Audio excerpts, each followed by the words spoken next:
شروع اللہ کے نام سے جو بڑا مہربان نہایت رحم والا ہے۔ یہ ایک سورت ہے جس کو ہم نے نازل کیا اور اس کے احکام کو فرض کر دیا، اور اس میں واضح المطالب آیتیں نازل کیں تاکہ تم یاد رکھو۔ بدکاری کرنے والی عورت اور بدکاری کرنے والا مرد جب ان کی بدکاری ثابت ہو جائے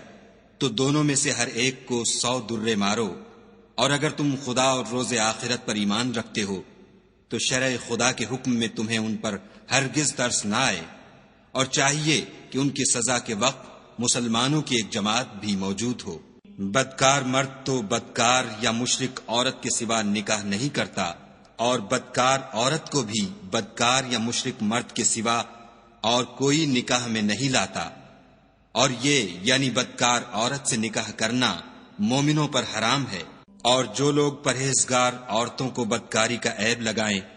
اور اس پر 4 گواہ نہ لائیں تو ان کو 80 درے مارو، اور کبھی ان کی شہادت قبول نہ کرو، اور یہی بد کردار ہیں۔ ہاں، جو اس کے بعد توبہ کر لیں اور اپنی حالت سنوار لیں تو خدا بھی بخشنے والا مہربان ہے۔ اور جو لوگ اپنی عورتوں پر بدکاری کی تہمت لگائیں اور خود ان کے سوا ان کے گواہ نہ ہوں تو ہر ایک کی شہادت یہ ہے کہ پہلے تو 4 بار خدا کی قسم کھائے کہ بے شک وہ سچا ہے، اور 5ویں بار یہ کہے کہ اگر وہ جھوٹا ہو تو اس پر خدا کی لعنت۔ اور عورت سے سزا کو یہ بات ٹال سکتی ہے کہ وہ پہلے 4 بار خدا کی قسم کھائے کہ بے شک یہ جھوٹا ہے، اور 5ویں دفعہ یوں کہے کہ اگر یہ سچا ہو تو مجھ پر خدا کا غضب نازل ہو۔ اور اگر تم پر خدا کا فضل اور اس کی مہربانی نہ ہوتی تو بہت سی خرابیاں پیدا ہو جاتی، مگر وہ صاحب کرم امیم ہے، اور یہ کہ خدا توبہ قبول کرنے والا اور حکیم ہے۔ جن لوگوں نے بہتان باندھا ہے تم ہی میں سے ایک جماعت ہے، اس کو اپنے حق میں برا نہ سمجھنا بلکہ وہ تمہارے لیے اچھا ہے۔ ان میں سے جس شخص نے گناہ کا جتنا حصہ لیا اس کے لیے اتنا وبال ہے، اور جس نے ان میں سے اس بہتان کا بڑا بوجھ اٹھایا ہے اس کو بڑا عذاب ہوگا۔ جب تم نے وہ بات سنی تھی تو مومن مردوں اور عورتوں نے کیوں اپنے دلوں میں نیک گمان نہ کیا، اور کیوں نہ کہا کہ یہ صریح طوفان ہے؟ یہ افطرا پرداز اپنی بات کی تصدیق کے لیے 4 گواہ کیوں نہ لائے؟ تو جب یہ گواہ نہیں لا سکے تو خدا کے نزدیک یہی جھوٹے ہیں۔ اور اگر دنیا اور آخرت میں تم پر خدا کا فضل اور اس کی رحمت نہ ہوتی تو جس شغل میں تم منہمک تھے اس کی وجہ سے تم پر بڑا سخت عذاب نازل ہوتا۔ جب تم اپنی زبانوں سے اس کا ایک دوسرے سے ذکر کرتے تھے اور اپنے منہ سے ایسی بات کہتے تھے جس کا تم کو کچھ بھی علم نہ تھا، اور تم اسے ایک ہلکی بات سمجھتے تھے، اور خدا کے نزدیک وہ بڑی بھاری بات تھی۔ اور جب تم نے اسے سنا تھا تو کیوں نہ کہہ دیا کہ ہمیں شایع نہیں کہ ایسی بات زبان پر لائیں؟ پروردگار تو پاک ہے، یہ تو بہت بڑا بہتان ہے۔ خدا تمہیں نصیحت کرتا ہے کہ اگر مومن ہو تو پھر کبھی ایسا کام نہ کرنا، اور خدا تمہارے سمجھانے کے لیے اپنی آیتیں کھول کھول کر بیان فرماتا ہے، اور خدا جاننے والا اور حکمت والا ہے۔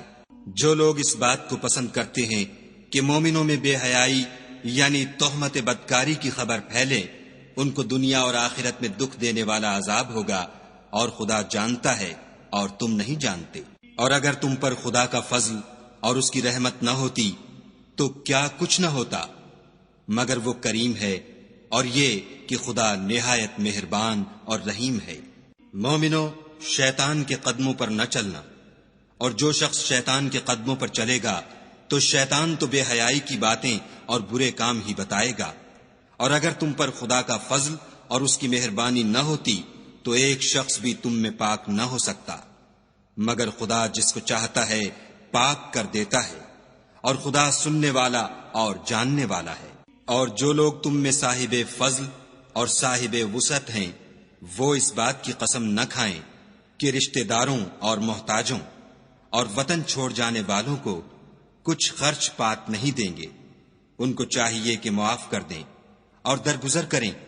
کیا تم پسند نہیں کرتے کہ خدا تم کو بخش دے؟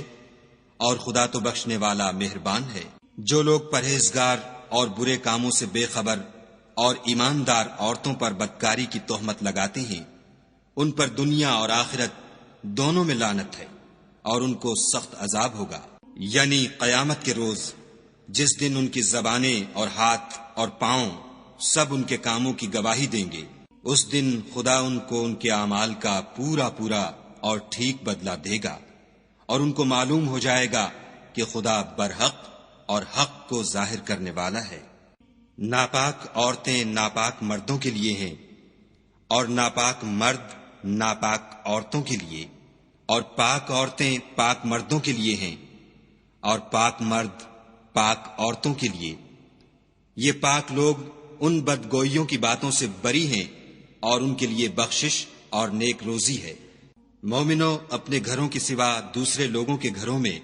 گھر والوں سے اجازت لیے اور ان کو سلام کیے بغیر داخل نہ ہوا کرو، یہ تمہارے حق میں بہتر ہے، اور ہم یہ نصیحت اس لیے کرتے ہیں کہ شاید تم یاد رکھو۔ اگر تم گھر میں کسی کو موجود نہ پاؤ تو جب تک تم کو اجازت نہ دی جائے اس میں مت داخل ہو، اور اگر یہ کہا جائے کہ اس وقت لوٹ جاؤ تو لوٹ جایا کرو، یہ تمہارے لیے بڑی پاکیزگی کی بات ہے، اور جو کام تم کرتے ہو خدا سب جانتا ہے۔ ہاں، اگر تم کسی ایسے مکان میں جاؤ جس میں کوئی نہ بستا ہو اور اس میں تمہارا اسباب رکھا ہو تو تم پر کچھ گناہ نہیں، اور جو کچھ تم ظاہر کرتے ہو اور جو پوشیدہ کرتے ہو خدا کو سب معلوم ہے۔ مومن مردوں سے کہہ دو کہ اپنی نظریں نیچی رکھا کریں اور اپنی شرم گاہوں کی حفاظت کیا کریں، یہ ان کے لیے بڑی پاکیزگی کی بات ہے، اور جو کام یہ کرتے ہیں خدا ان سے خبردار ہے۔ اور مومن عورتوں سے بھی کہہ دو کہ وہ بھی اپنی نگاہیں نیچی رکھا کریں اور اپنی شرم گاہوں کی حفاظت کیا کریں، اور اپنی آرائش یعنی زیور کے مقامات کو ظاہر نہ ہونے دیا کریں مگر جو اس میں سے کھلا رہتا ہو، اور اپنے سینوں پر اوڑھنیاں اوڑھے رہا کریں، اور اپنے خاوند اور باپ اور خسر اور بیٹوں اور خاوند کے بیٹوں اور بھائیوں اور بھتیجوں اور بھانجوں اور اپنی ہی قسم کی عورتوں اور لونڈی غلاموں کے سوا نیز ان خدام کے جو عورتوں کی خواہش نہ رکھیں، یا ایسے لڑکوں کے جو عورتوں کے پردے کی چیزوں سے واقف نہ ہوں، غرض ان لوگوں کے سوا کسی پر اپنی زینت اور سنگار کے مقامات کو ظاہر نہ ہونے دیں، اور اپنے پاؤں ایسے طور سے زمین پر نہ ماریں کہ جھنکار کانوں میں پہنچے اور ان کا پوشیدہ زیور معلوم ہو جائے۔ اور مومنوں، سب خدا کے آگے توبہ کرو تاکہ فلاح پاؤ، اور اپنی قوم کی بیوہ عورتوں کے نکاح کر دیا کرو، اور اپنے غلاموں اور لونڈیوں کے بھی جو نیک ہوں نکاح کر دیا کرو۔ اگر وہ مفلس ہوں گے تو خدا ان کو اپنے فضل سے خوشحال کر دے گا، اور خدا بہت وسعت والا اور سب کچھ جاننے والا ہے۔ اور جن کو بیاہ کا مقدور نہ ہو وہ پاک دامنی کو اختیار کیے رہیں یہاں تک کہ خدا ان کو اپنے فضل سے غنی کر دے۔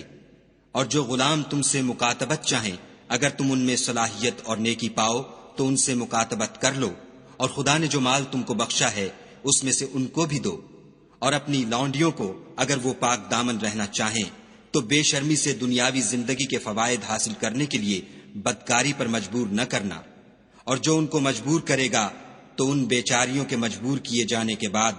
خدا بخشنے والا مہربان ہے۔ اور ہم نے تمہاری طرف روشن آیتیں نازل کی ہیں، اور جو لوگ تم سے پہلے گزر چکے ہیں ان کی خبریں اور پرہیزگاروں کے لیے نصیحت۔ خدا آسمانوں اور زمین کا نور ہے، اس کے نور کی مثال ایسی ہے کہ گویا ایک طاق ہے جس میں چراغ ہے، اور چراغ ایک قندیل میں ہے، اور قندیل ایسی صاف شفاف ہے کہ گویا موتی کا سا چمکتا ہوا تارا ہے۔ اس میں ایک مبارک درخت کا تیل جلایا جاتا ہے، یعنی زیتون، کہ نہ مشرق کی طرف ہے نہ مغرب کی طرف۔ ایسا معلوم ہوتا ہے کہ اس کا تیل خواہ آگ اسے نہ بھی چھوئے جلنے کو تیار ہے۔ بڑی روشنی پر روشنی ہو رہی ہے۔ خدا اپنے نور سے جس کو چاہتا ہے سیدھی راہ دکھاتا ہے۔ اور خدا جو مثالیں بیان فرماتا ہے تو لوگوں کے سمجھانے کے لیے، اور خدا ہر چیز سے واقف ہے۔ وہ قندیل ان گھروں میں ہے جن کے بارے میں خدا نے ارشاد فرمایا ہے کہ بلند کیے جائیں، اور وہاں خدا کے نام کا ذکر کیا جائے، اور ان میں صبح شام اس کی تسبیح کرتے رہیں۔ یعنی ایسے لوگ جن کو خدا کے ذکر اور نماز پڑھنے اور زکوٰۃ دینے سے نہ سوداگری غافل کرتی ہے نہ خرید و فروخت۔ وہ اس دن سے جب دل خوف اور گھبراہٹ کے سبب الٹ جائیں گے اور آنکھیں اوپر چڑھ جائیں گی ڈرتے ہیں، تاکہ خدا ان کو ان کے عملوں کا بہت اچھا بدلہ دے اور اپنے فضل سے زیادہ بھی عطا کرے، اور خدا جس کو چاہتا ہے بے شمار رزق دیتا ہے۔ اور جن لوگوں نے کفر کیا ان کے اعمال کی مثال ایسی ہے جیسے میدان میں ریت کہ پیاسا اسے پانی سمجھے، یہاں تک کہ جب اس کے پاس آئے تو اسے کچھ بھی نہ پائے، اور خدا ہی کو اپنے پاس دیکھے تو وہ اسے اس کا حساب پورا پورا چکا دے، اور خدا جلد حساب کرنے والا ہے۔ یا ان کے اعمال کی مثال ایسی ہے جیسے دریائے عمیق میں اندھیرے جس پر لہر چڑھی چلی آتی ہو، اور اس کے اوپر اور لہر آ رہی ہو، اور اس کے اوپر بادل ہو، غرض اندھیرے ہی اندھیرے ہوں، ایک پر ایک چھایا ہوا، جب اپنا ہاتھ نکالے تو کچھ نہ دیکھ سکے، اور جس کو خدا روشنی نہ دے اس کو کہیں بھی روشنی نہیں مل سکتی۔ کیا تم نے نہیں دیکھا کہ جو لوگ آسمانوں اور زمین میں ہیں خدا کی تسبیح کرتے رہتے ہیں، اور پر پھیلائے ہوئے جانور بھی، اور سب اپنی نماز اور تسبیح کے طریقے سے واقف ہیں، اور جو کچھ وہ کرتے ہیں سب خدا کو معلوم ہے۔ اور آسمان اور زمین کی بادشاہی خدا ہی کے لیے ہے، اور خدا ہی کی طرف لوٹ کر جانا ہے۔ کیا تم نے نہیں دیکھا کہ خدا ہی بادلوں کو چلاتا ہے، پھر ان کو آپس میں ملا دیتا ہے، پھر ان کو طے بطے کر دیتا ہے، پھر تم دیکھتے ہو کہ بادل میں سے مے نکل کر برس رہا ہے، اور آسمان میں جو اولوں کے پہاڑ ہیں ان سے اولے نازل کرتا ہے، تو جس پر چاہتا ہے اس کو برسا دیتا ہے، اور جس سے چاہتا ہے ہٹا رکھتا ہے۔ اور بادل میں جو بجلی ہوتی ہے اس کی چمک آنکھوں کو خیرہ کر کے بینائی کو اچکے لیے جاتی ہے۔ خدا ہی رات اور دن کو بدلتا رہتا ہے، اہل بصارت کے لیے اس میں بڑی عبرت ہے۔ اور خدا ہی نے ہر چلنے پھرنے والے جاندار کو پانی سے پیدا کیا، تو ان میں سے بعض ایسے ہیں کہ پیٹ کے بل چلتے ہیں، اور بعض ایسے ہیں جو 2 پاؤں پر چلتے ہیں، اور بعض ایسے ہیں جو 4 پاؤں پر چلتے ہیں۔ خدا جو چاہتا ہے پیدا کرتا ہے، بے شک خدا ہر چیز پر قادر ہے۔ ہم ہی نے روشن آیتیں نازل کی ہیں، اور خدا جس کو چاہتا ہے سیدھے رستے کی طرف ہدایت کرتا ہے۔ اور بعض لوگ کہتے ہیں کہ ہم خدا پر اور رسول پر ایمان لائے اور ان کا حکم مان لیا، پھر اس کے بعد ان میں سے ایک فرقہ پھر جاتا ہے، اور یہ لوگ صاحب ایمان ہی نہیں ہیں۔ اور جب ان کو خدا اور اس کے رسول کی طرف بلایا جاتا ہے تاکہ رسول خدا ان کا قضیہ چکا دیں، تو ان میں سے ایک فرقہ منہ پھیر لیتا ہے، اور اگر معاملہ حق ہو اور ان کو پہنچتا ہو تو ان کی طرف مطیع ہو کر چلے آتے ہیں۔ کیا ان کے دلوں میں بیماری ہے، یا یہ شک میں ہیں، یا ان کو یہ خوف ہے کہ خدا اور اس کا رسول ان کے حق میں ظلم کریں گے؟ نہیں، بلکہ یہ خود ظالم ہیں۔ مومنوں کی تو یہ بات ہے کہ جب خدا اور اس کے رسول کی طرف بلائے جائیں تاکہ وہ ان میں فیصلہ کریں تو کہیں کہ ہم نے حکم سن لیا اور مان لیا، اور یہی لوگ فلاح پانے والے ہیں۔ اور جو شخص خدا اور اس کے رسول کی فرما برداری کرے گا اور اس سے ڈرے گا تو ایسے ہی لوگ مراد کو پہنچنے والے ہیں۔ اور یہ خدا کی سخت سخت قسمیں کھاتے ہیں کہ اگر تم ان کو حکم دو تو سب گھروں سے نکل کھڑے ہوں۔ کہہ دو کہ قسمیں مت کھاؤ، پسندیدہ فرما برداری درکار ہے، بے شک خدا تمہارے سب اعمال سے خبردار ہے۔ کہہ دو کہ خدا کی فرما برداری کرو اور رسول خدا کے حکم پر چلو۔ اگر منہ موڑو گے تو رسول پر اس چیز کا ادا کرنا ہے جو ان کے ذمے ہے، اور تم پر اس چیز کا ادا کرنا ہے جو تمہارے ذمے ہے، اور اگر تم ان کے فرمان پر چلو گے تو سیدھا رستہ پالو گے۔ اور رسول کے ذمے تو صاف صاف احکام خدا کا پہنچا دینا ہے۔ جو لوگ تم میں سے ایمان لائے اور نیک کام کرتے رہے، ان سے خدا کا وعدہ ہے کہ ان کو ملک کا حاکم بنا دے گا جیسا ان سے پہلے لوگوں کو حاکم بنایا تھا، اور ان کے دین کو جسے اس نے ان کے لیے پسند کیا ہے مستحکم و پائیدار کرے گا، اور خوف کے بعد ان کو امن بخشے گا۔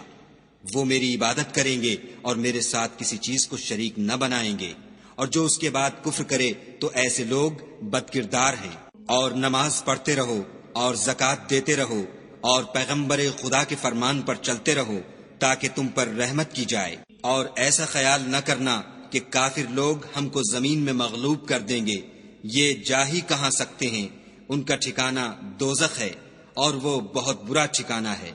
مومنو، تمہارے غلام، لونڈیاں اور جو بچے تم میں سے بلوغ کو نہیں پہنچے 3 دفعہ یعنی 3 اوقات میں تم سے اجازت لیا کریں، ایک تو نماز صبح سے پہلے، اور دوسرے گرمی کی دوپہر کو جب تم کپڑے اتار دیتے ہو، اور تیسرے عشاء کی نماز کے بعد۔ یہ 3 وقت تمہارے پردے کے ہیں، ان کے آگے پیچھے یعنی دوسرے وقتوں میں نہ تم پر کچھ گناہ ہے اور نہ ان پر کہ کام کاج کے لیے ایک دوسرے کے پاس آتے رہتے ہو۔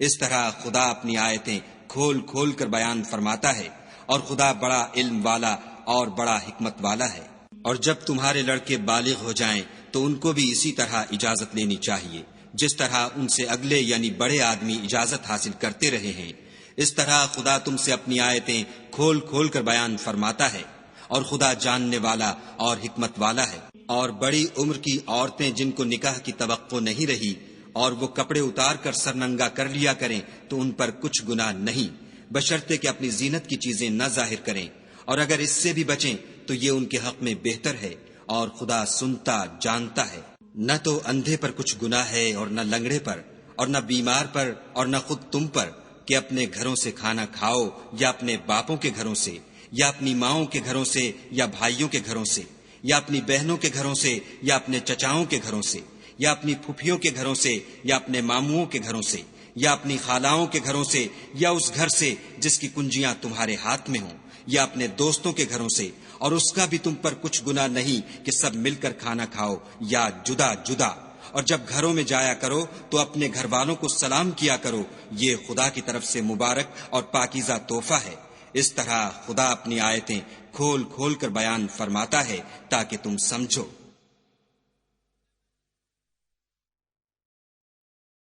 مومن تو وہ ہیں جو خدا پر اور اس کے رسول پر ایمان لائے، اور جب کبھی ایسے کام کے لیے جو جمع ہو کر کرنے کا ہو پیغمبر خدا کے پاس جمع ہوں تو ان سے اجازت لیے بغیر چلے نہیں جاتے۔ اے پیغمبر صلی اللہ علیہ وآلہ وسلم، جو لوگ تم سے اجازت حاصل کرتے ہیں وہی خدا پر اور اس کے رسول پر ایمان رکھتے ہیں۔ سو جب یہ لوگ تم سے کسی کام کے لیے اجازت مانگا کریں تو ان میں سے جسے چاہا کرو اجازت دے دیا کرو، اور ان کے لیے خدا سے بخشش مانگا کرو،